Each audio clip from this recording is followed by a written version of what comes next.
Hər kəsə salam. Keçən səfərki alış-veriş videomun part 2 hissəsi ilə davam edirik. Deməli, bu alt paltarlarını mən çox xoşlayıram.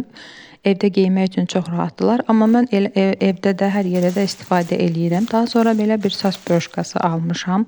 Bunu gördüm və sadəcə bəyəndim, almaq istədim. Belə bir şey yox idi. Bilmirəm necə olacaq, necə istifadə eləyəcəyimi də bilmirəm. Daha sonra özümə altılı gloss aldım. Deməli, bunların içində bir şəffaf, 2 açıq rozvi rəng, bir qırmızı bildiyimiz, bir vişne rəngi, bir də korişnevi rəngdədir.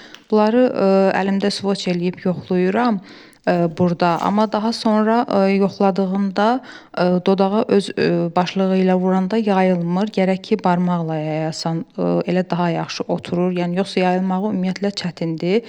Bir də bunların qalıcılıqları məncə çox azdır. Çünki dodağa vurduqdan sonra, hardasa 5-10 dəqiqə sonra gördüm ki, heç bir qalıcılıq, yəni gedirlər dodaqda, heç elə bil ki, bir şey vurmamısan kimi bir effekt verir.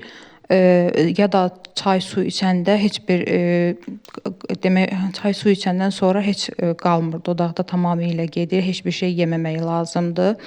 Açıq rozvilərdən başqa olan tünd rəngləri bəyəndim açığı.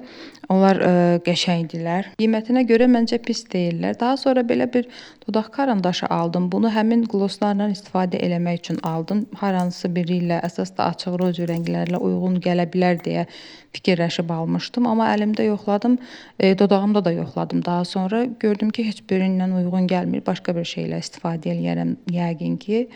Hələlik bu qədər. Abunə olmağı, bəyənməyi unutmayın. Dəstək olun mənə, zəhmət olmasa.